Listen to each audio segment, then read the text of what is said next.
Hello അസ്സലാമു അലൈക്കും. എല്ലാവർക്കും നമസ്കാരം. എല്ലാവർക്കും നമ്മളെ പുതിയ വീഡിയോയിലേക്ക് സ്വാഗതം. അതെ, ഞാൻ എന്താണെന്നറിയാം ഇൻട്രോ വോയിസ് ഓവർ കൊടുക്കുന്നത്. ഞാനിത് എന്താ പറയുക, ഇൻട്രൊഡക്ഷൻ എടുക്കുമ്പോൾ ഞാൻ എന്താ പറയുക നീതുമെന്ന് തോന്നുന്നുണ്ട്, ആരാന്നറിയില്ല, നല്ല അടിപൊളിയായിട്ട് സിനിമയൊക്കെ വെച്ചിട്ട് കണ്ടുകൊണ്ടിരിക്കുകയാണ്. അപ്പോൾ ഞാൻ നോക്കുമ്പോൾ എൻ്റെ സൗണ്ടിനെയും കാട്ടി ഒച്ചത്തിൽ ആ സിനിമയത്തെ അടിപൊളി പാട്ടും സീനും എല്ലാം കൂടെ മിക്സായിട്ട് കേൾക്കുന്നുണ്ട്. അപ്പോൾ കോപ്പിറൈറ്റ് വരില്ലേ മക്കളെ, അതുകൊണ്ടാണ് കേട്ടോ വോയിസ് ഓവർ കൊടുക്കുന്നത്. അപ്പോൾ നമുക്ക് വീഡിയോയിലേക്ക് പോവാം. അതേമാതിരി ഇന്ന് എന്താണെന്നറിയാം, നമ്മുടെ നീതു വക മീൻകറിയാണ്. അവർ കോട്ടയാണല്ലോ, അപ്പോൾ കോട്ടയം സ്റ്റൈൽ മീൻകറി. അപ്പോൾ ഞാൻ വിചാരിച്ചത് ഒന്ന് വീഡിയോ എടുക്കാമെന്ന്. ഒരു ഡെയിലി വ്ളോഗായിട്ടൊന്നും ചെയ്യാൻ പറ്റുമല്ലെങ്കിലും ആഴ്ചയിൽ 2 വീഡിയോ എങ്കിലും ഇടണ്ടേ, അപ്പോൾ അതുകൊണ്ട് എടുക്കാമെന്ന് ഓർത്തിട്ടോ. അപ്പോൾ അവർ കടുകിടും മീൻ കറിയിൽ. നമ്മൾ കടുകിടൂലല്ലോ. പിന്നെ ചെറിയ ഉള്ളി, ഇഞ്ചി, വെളുത്തുള്ളി, കറിവേപ്പില, പച്ചമുളക് ഇടും. പക്ഷേ പച്ചമുളക് എവിടെ കാണുന്നില്ലല്ലോ, അതിൻ്റെ ഇടയിൽ എവിടെയോ ഉണ്ട് കേട്ടോ പച്ചമുളക്. അല്ലേ പിന്നെ പച്ചമുളക് ഉണ്ടാവില്ല, അതായിരിക്കും. അപ്പോൾ ഇവർ കടുകിടും, നമ്മൾ മീൻ കറിയിൽ കടുകിടൂല കേട്ടോ, അതാണ് വ്യത്യാസം. പിന്നെ അതിങ്ങനെ ചെറ പറ എന്ന് പറഞ്ഞാൽ ഇളക്കിയും കൊണ്ടിരിക്കുക. അതിൽ കുറച്ച് ഉപ്പും കൂടെ ഇട്ടിട്ടുണ്ടെങ്കിൽ നന്നായി പെട്ടെന്ന് അങ്ങോട്ട് വാടി കിട്ടും. പക്ഷേ അവൾ ഇടാൻ മറന്നതാണോ എന്നറിയില്ല. അപ്പോൾ ഇന്ന് അവളുടെ വക ഒരു മീൻ കറിയാണ് കേട്ടോ. വെളിച്ചെണ്ണയാണ് ഒഴിക്കുന്നത്. പക്ഷേ ഞാൻ സാധാരണ വാങ്ങുന്ന വെളിച്ചെണ്ണയല്ല ഇത്. പക്ഷേ ഇത് ഞാൻ പുതിയതായിട്ട് ഒന്ന് ടെസ്റ്റ് ചെയ്തതാണ്. പക്ഷേ നല്ല സ്മെല്ലൊക്കെ ആയിട്ട് അടിപൊളി, നമ്മളെ നാട്ടിലത്തെ ഉരുക്ക് വെളിച്ചെണ്ണല്ലേ, അതിൻ്റെ അതേ ഒരു നല്ല മണമൊക്കെ ഉണ്ട് കേട്ടോ. അപ്പം ഞാൻ വിചാരിച്ചു ഇതെന്നെ അങ്ങോട്ട് കണ്ടിന്യൂ ചെയ്യാമെന്ന്. അത് വാങ്ങുമ്പോൾ ആ കടയത്തെ കുട്ടി പറഞ്ഞിരുന്നു, അടിപൊളിയാണ് കേട്ടോ ഈ വെളിച്ചെണ്ണ, നിങ്ങളൊന്നൊരു വട്ടം ഉപയോഗിച്ച് നോക്കി പിന്നെ നിങ്ങൾ ഇതേ ഉപയോഗിക്കുമെന്ന്. പക്ഷെ അന്ന് ഞാൻ വിചാരിച്ച ഓനോൻ്റെ സാധനം വിറ്റ് പോകാനുള്ള തള്ളലത്. പക്ഷേ സംഭവം സത്യം കേട്ടോ, അടിപൊളി നല്ല മണമൊക്കെയാണ്. അതിൻ്റെ പേരെന്താന്ന് എനിക്കറിയില്ല, ഓർമ്മയില്ല കേട്ടോ.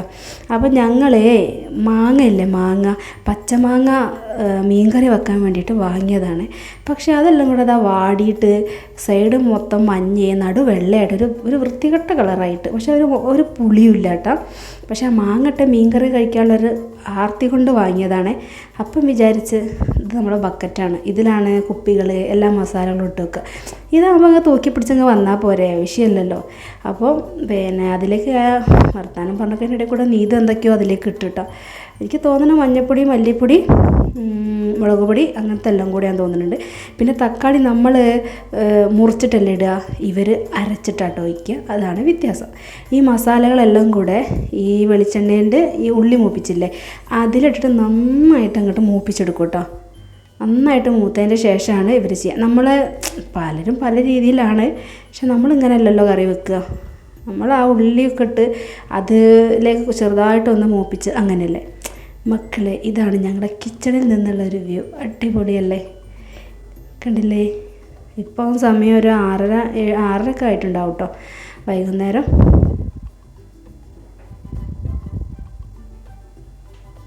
ഇതൊക്കെ ഫാമിലി ഫ്ലാറ്റാണ് കേട്ടോ, ഫാമിലിയാണ് താമസിക്കുന്നത്.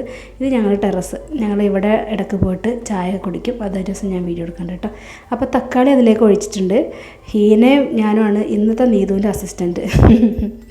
അവൾ കറി വെക്കുന്നതുകൊണ്ട് അവൾക്കുള്ള സാമഗ്രികളൊക്കെ കട്ട് ചെയ്ത് കൊടുക്കുക, എല്ലാം സെറ്റ് ചെയ്ത് കൊടുക്കുക.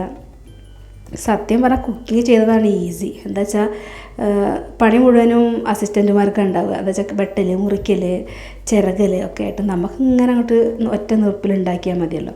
അപ്പോൾ പുളി വെള്ളത്തിലിട്ടിട്ടുണ്ട് കേട്ടോ. മാങ്ങ കുനുകുന മുറിച്ച് വെച്ചിട്ടുണ്ട്, പക്ഷെ ഒരു പുളിയുമില്ല. പിന്നെ മാങ്ങ വെന്ത് വരുമ്പോൾ ആ ഒരു മാങ്ങ കറി എന്നുള്ള ആ ഒരു തൃപ്തിയോടെ കഴിക്കാമല്ലോ. കണ്ടോ, ഇങ്ങനെ ഇവരാക്കിയെടുക്കും ഇത്. അപ്പോൾ ആ തക്കാളീൻ്റെ പേസ്റ്റെല്ലാം അതിലേക്ക് ഒഴിച്ച് ഇപ്പോൾ കടയിലെല്ലാം ഇതുപോലെ ഒരു വരട്ടിയ പരുവത്തിലാക്കി എടുക്കുകയെ. എന്നിട്ടാണ് അതിലേക്ക് നമ്മൾ പുളിവെള്ളം ഒഴിക്കുക. അത് പുളി വരെ എങ്ങനെ ഇട്ടത് നിങ്ങൾ കണ്ടോ, അത് പിഴിഞ്ഞിട്ടില്ല, അതിൻ്റെ ചണ്ടിയോട് അങ്ങോട്ട് ഇട്ടുകയാണ്. നമ്മളെന്താ ചെയ്യുക, അതിൻ്റെ പിഴിഞ്ഞ് അതിൻ്റെ മറ്റേ ആ മട്ടെല്ലാം കളഞ്ഞ് ചാറ് മാത്രമല്ലേ. ഇവളിത് അങ്ങനെ ഇട്ടുക കേട്ടോ. ഇനി പിഴിയാൻ മടിച്ചിട്ടാണോ എന്ന് എനിക്കറിയില്ല, മറന്നു പോയതാണോ എന്ന് എനിക്കറിയില്ല. പക്ഷേ ഇപ്പം ഞാൻ എഡിറ്റ് ചെയ്യുമ്പോഴാണ് ഇത് കാണുന്നത്. അപ്പോൾ മാങ്ങ അതിലേക്കിട്ട് മുടിഞ്ഞ കുക്കിങ്ങാണ്, അല്ലെങ്കിൽ ചെറവറ സംസാരിക്കുന്ന ആളാണ്. മുടിഞ്ഞ കുക്കിംഗ് ആയതുകൊണ്ട് തോന്നുന്നു മിണ്ടാത്തത്. അപ്പം മത്തി ഓഫറിന് കിട്ടിയപ്പം കുറച്ച് കൂടുതൽ മത്തി അങ്ങോട്ട് വാങ്ങി ഞങ്ങൾ. അപ്പം മത്തിയെല്ലാം ഇട്ട് സെറ്റാക്കിയിട്ടുണ്ട്. ഇനി അവിടെ കിടന്ന് അങ്ങോട്ട് വേവട്ടെ. പിന്നെ നമുക്കുള്ള പണി കറിവേപ്പില ഇല്ലായിരുന്നു കേട്ടോ, അവൾ എവിടുന്നോ സംഘടിപ്പിച്ചതാണ്. നമ്മുടെ കയ്യിൽ വാങ്ങിയത് തീർന്നു പോയിരുന്നു. കുറച്ചേ ഉള്ളൂ, ഉള്ളതുകൊണ്ട് അഡ്ജസ്റ്റ് ചെയ്യാം. ഓക്കെ, അപ്പോൾ മീൻകറിയിൽ കറിവേപ്പിലൊക്കെ ഇട്ട് ഇനി ഇത് നന്നായി ചെറിയ തീയിൽ വേവിക്കണം കേട്ടോ.